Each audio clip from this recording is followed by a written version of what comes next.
दोस्तों, कैसे हैं आप लोग? Good morning. और कैसी चल रही है आपकी तैयारी? आज से हम कोशिश करेंगे कि जो हमारे सेट्स हैं उसको रिवाइज़ करने का, उसकी प्रैक्टिस करेंगे सीटेट एग्ज़ाम्स के लिए। तो हमने बोला था कि हम सीटेट और बीपीएससी सुपर टेट दोनों का रिवीजन एक साथ कर रहे हैं।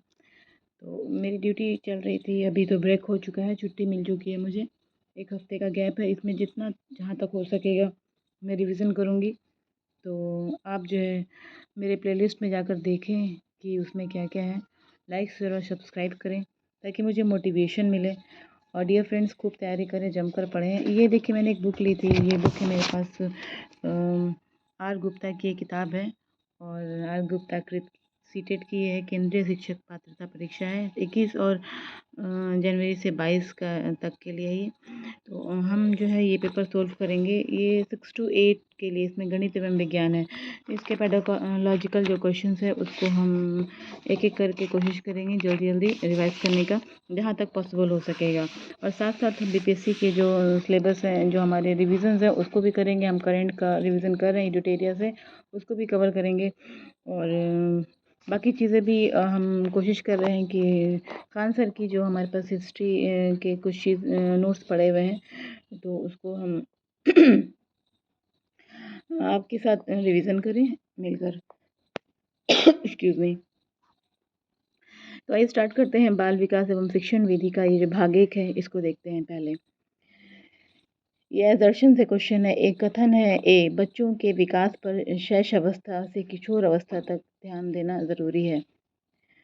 इसका जो तर्क है वो है, यद्यपि जीवन के शुरुआती कुछ वर्ष विकास के लिए बहुत महत्वपूर्ण है। मस्तिष्क नमनीयता के दृष्टिकोण से पूरी बाल्यावस्था और किशोरावस्था संवेदनशील अवधि है। तो इसका जो आपका सही आदर्शन चुनना है वो क्या है? ए और आर दोनों सही है और आर सही व्याख्या करता है ए की। इसका ये सही आंसर होगा। और आगे हम बढ़ेंगे। हमने इसको पहले से टिक किया है ताकि जल्दी-जल्दी हम इसको रिवाइज़ कर सकें। निम्नलिखित कथनों में से कौन सा कथन समाजीकरण संदर्भ में सही है? परिवार और स्कूल समाजीकरण में प्रमुख योगदान देते हैं, लेकिन मीडिया और सहपाठी जैसे अन्य संस्थान भी हैं जो महत्वपूर्ण भूमिका निभाते हैं। अगर हमारे पास ये ऑब्जेक्टिव आएगा तो हम उसको टिक करेंगे, ना कि किसी और ऑब्जेक्टिव को टिक करेंगे। परिवार और स्कूल समाज, ये एक ऑथेंटिक एनसीईआरटी से किया हुआ है ये क्वेश्चन, जो इसलिए हमको इसके जो विकल्प हैं उसको दिमाग में रखना होगा कि निम्नलिखित कथनों में से कौन सा कथन समाजीकरण के संदर्भ में सही है। इसमें बहुत सारे दिए हुए हैं ऑब्जेक्टिव्स। स्कूल बच्चों के प्राथमिक समाजीकरण के प्रमुख स्थान है। मीडिया बच्चों के समाजीकरण का प्रमुख महत्वपूर्ण स्थान नहीं है। बच्चों के समाजीकरण में धार्मिक संस्थाएं किसी भी तरह की भूमिका नहीं निभाती हैं। तो इसका जो सबसे सही आंसर है वही यही है कि परिवार और स्कूल समाजीकरण में प्रमुख योगदान देते हैं, लेकिन मीडिया और सहपाठी जैसे अन्य संस्थान भी हैं जो महत्वपूर्ण भूमिका निभाते हैं। और ये बिल्कुल सच है। आजकल अपने जो रोज़मर्रा की ज़िंदगी है उसमें बिल्कुल इसको प्रैक्टिकली भी अनुभव कर सकते हैं।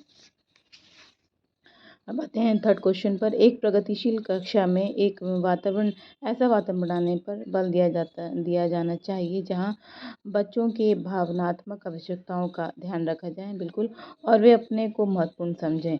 और इसके जो अदर्स क्वेश्चन ऑब्जेक्टिव दिए थे वो कंफ्यूज करने के लिए हैं, वो ये हैं, देख लीजिए। उपलब्धि उद्देश्य पर बल दिया जाए। परीक्षाओं में विद्यार्थियों की उपलब्धि अध्यापकों द्वारा उनके परिप्रेक्ष्य समझने का आधार बने।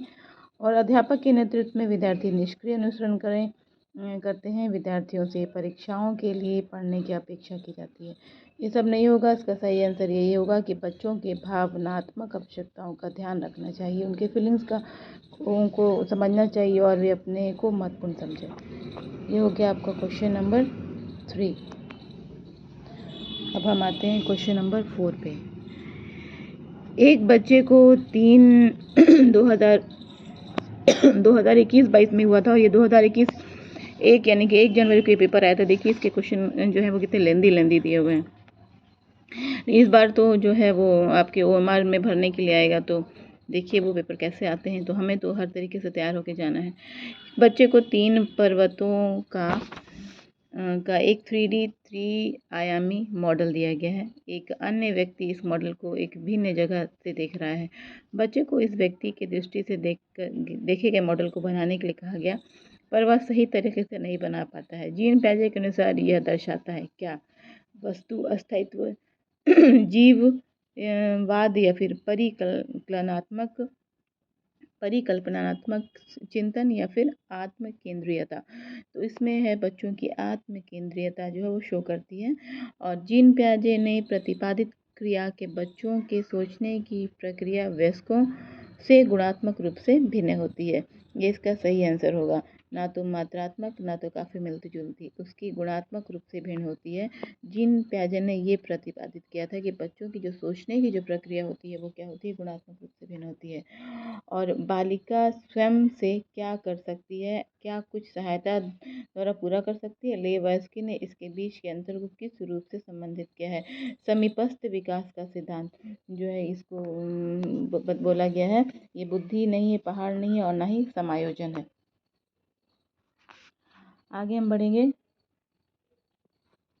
वागस्की ने जो बताया है सिद्धांत में कि बालिका जो है मतलब इसके लिए क्या है, क्या कुछ सहायता द्वारा पूरा कर सकती है। अगर आप उसको थोड़ा सा हेल्प करते हैं तो वो आगे जो है अपने क्रिया को कर सकती है, जिसे हम बोलते हैं समीपस्थ विकास का क्षेत्र।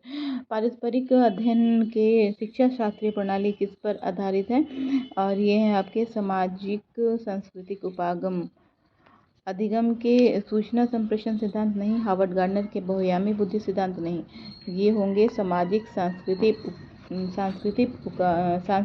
उपागम।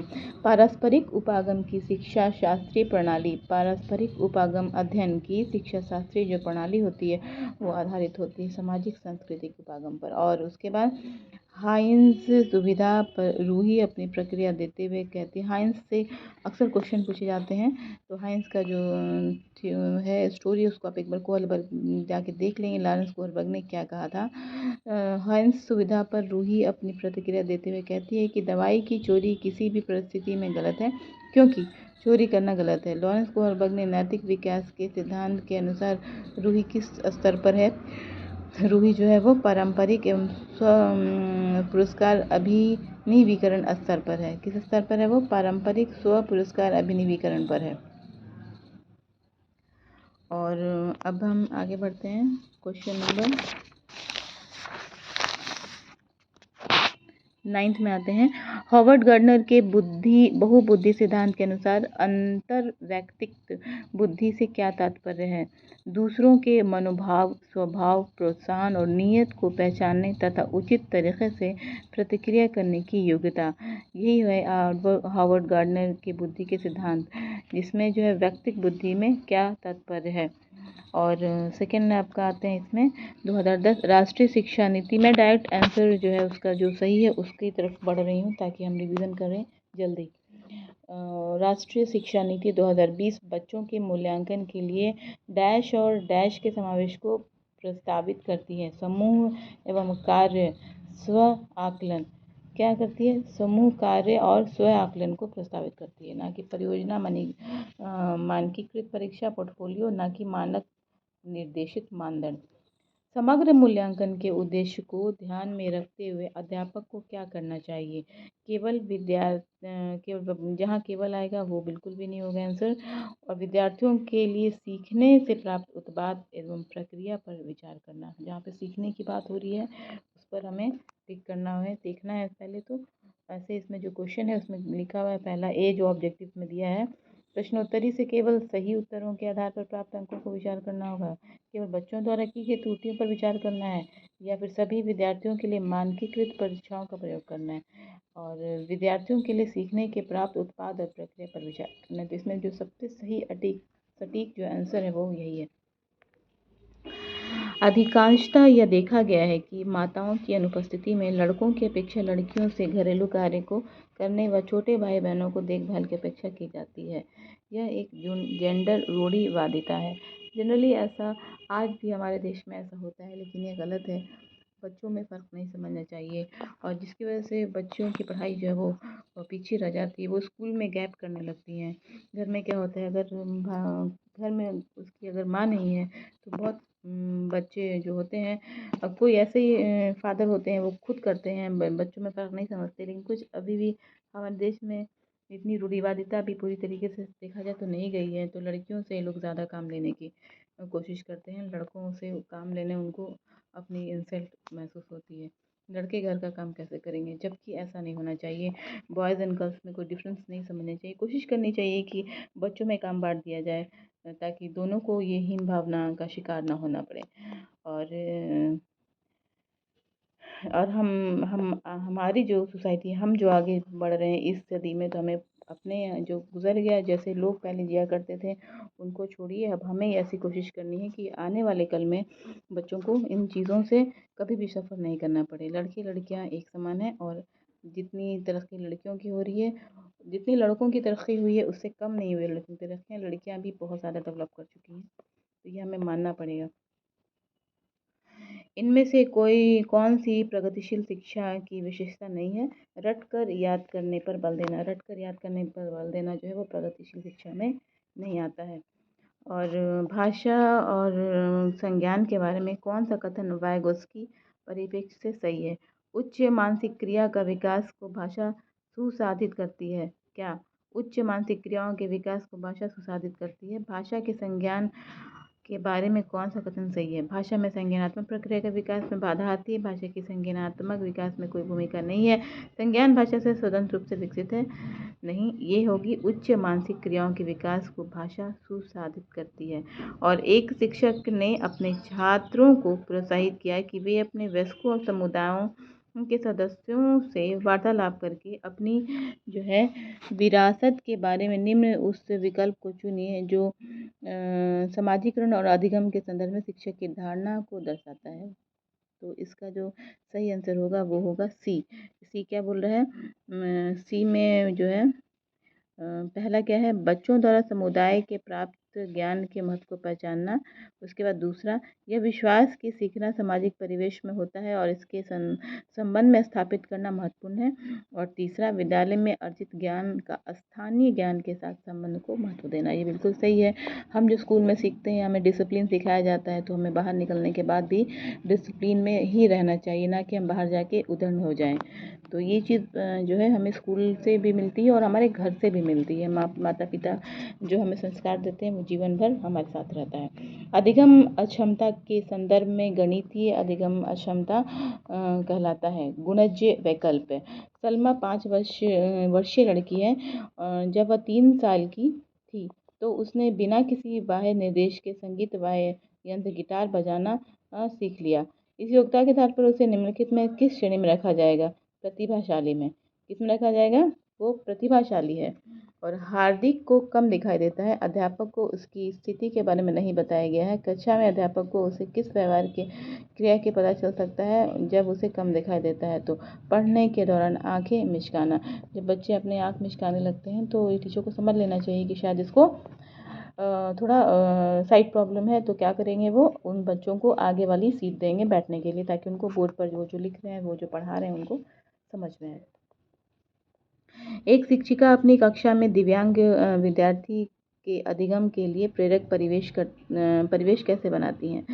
तो ये क्या करेंगी? पाठ्यचर्या में उपयुक्त या यथोचित समायोजन करेंगी, तभी वो बच्चे जो हैं वो दिव्यांग बच्चे अधिगम के प्रेरक परिवेश में शामिल हो पाएंगे। और ये भी एक एग्जाम का क्वेश्चन है, इसको देख लेते हैं। और समावेशी शिक्षा प्रतिभाशाली बच्चों को के समय जो है को शामिल नहीं करती। समावेशी शिक्षा सिर्फ अपूर्णता के दृष्टि पर कार्य करती है। तो इसका जो सही आंसर होगा वो होगा, ये दोनों गलत है। ऐसा नहीं होता कि वो समावेशी शिक्षा जो किया आंसर सही है, इसका यही होगा कि ए और आर दोनों गलत है, यानी कथन और निष्कर्ष दोनों ही गलत हैं। इसके जो तर्क दिए दोनों गलत हैं। समावेशी शिक्षा प्रतिभाशाली बच्चों को शामिल नहीं करती, बच्चों को शामिल करती है। और समावेशी शिक्षा सिर्फ अपूर्णता के दृष्टिकोण पर कार्य करती है, ये बिल्कुल गलत है। ऐसा कुछ भी नहीं है। तो ये जो है हम जो है 20 क्वेश्चन तक हमने जो है इसके सीडीपी के जो क्वेश्चन है अभी हमने टच किए हैं, और बाकी भी क्वेश्चन हम रिवाइज करेंगे। तो हम कोशिश करेंगे इसको कि अगले वीडियोज़ में हम बाकी के क्वेश्चन रिवाइज़ करें। डियर फ्रेंड्स, हम जो रिवीजन कर रहे हैं ये हमारा पेपर है आपका, देख लीजिए ये सीटेट पेपर 2 है और 21 और 22 का ये सोल्व क्वेश्चन है। एग्ज़ाम जो हुआ था 2021 और इसे 22 में हुआ था। तो भाग 1 का हमने अभी सोल्व किया है, जो बचे हुए क्वेश्चन है वो भी सोल्व करेंगे और साइंस की पेडागोलॉजिकल क्वेश्चन भी सोल्व करेंगे। तो अभी के लिए बस इतना ही। बाय बाय, टेक केयर, दीजिए इजाज़त, अपना ख्याल रखिए एंड बहुत बहुत आपको बेस्ट ऑफ लक आपके सभी एग्ज़ाम्स के, क्योंकि एग्ज़ाम्स के अभी मोड में आप चल रहे हैं और अभी आपको बीपीएससी सुपर टेट पे के जो एग्ज़ाम्स हैं उस पर आपको ज़्यादा ध्यान देना है, क्योंकि वो उसमें लेंदी उसके सिलेबस हैं। ये आप जो सीटेट के हैं उसको, जिनको सीटेट भी देना है, जो अपेयरिंग में भी एग्ज़ाम दे रहे हैं, तो सीटेट के साथ साथ आप कोशिश कीजिए कि आप अपने टाइमिंग को ऐसा मैनेज कीजिए कि आप जो है आधा टाइम जो है आधा से आपको जैसे मैनेज हो सके वैसे मैं कोशिश कर रही हूँ कि डिवीज़न करके कि अगर मैं आधा टाइम जो है सीटेट के लिए अगर रिवीजन में निकालूं तो बाकी टाइम जो है मैं बीपीएससी सुपर टेट के लिए निकालूँ। आपको जब भी मौका मिलता है, जीएस वगैरह तो आप ऐसे भी देख सकते हैं, घर पे भी आपको मौका मिलता है, तो जब जब टाइम मिले आप अपने रिविजन्स को रिपीट कीजिए। आप बेटर होगा कि आप बीपीएससी सुपर टेट की तैयारी में ज़्यादा ध्यान दीजिए। सीटेट के लिए भी आपको ध्यान देना है, क्योंकि आपका सीटेट क्रैक नहीं होगा तो ये भी एक रिस्क है बहुत बड़ा। तो दोनों को एक बैलेंस में लेके चलना है ताकि आपके दोनों कॉम्पिटिशन वो सक्सेसफुली कंप्लीट हो जाएं। और ये जो बीपीएससी ने किया है कि सिर्फ 3 अटेम्प्ट दिए हैं, तो ये तो सही में बहुत गलत हुआ है स्टूडेंट्स के लिए, क्योंकि जब इतना लेंदी पेपर है, सिलेबस है, तो अटेम्प्ट्स 3 नहीं देने चाहिए थे, कम से कम 5-6 अटेम्प्ट देने चाहिए थे। तो या फिर आपको इतना ऐसा देना चाहिए था कि आप जब तक चाहें उसको भर सकते हैं जब तक आपकी एज है। तो ठीक है दोस्तों, मेरे वीडियोस को आप लाइक कीजिए, शेयर कीजिए, सब्सक्राइब कीजिए, ताकि मैं जो पढूँ आपके लिए शेयर करूँ। और मैं कोशिश करूँगी कि आज से मैं जितना भी पढ़ूँगी आपके लिए शेयर करूँगी, टाइम टू टाइम अपलोड करूँगी और सारे सब्जेक्ट्स को कवर करने की कोशिश करूँगी। Okay, bye, take care.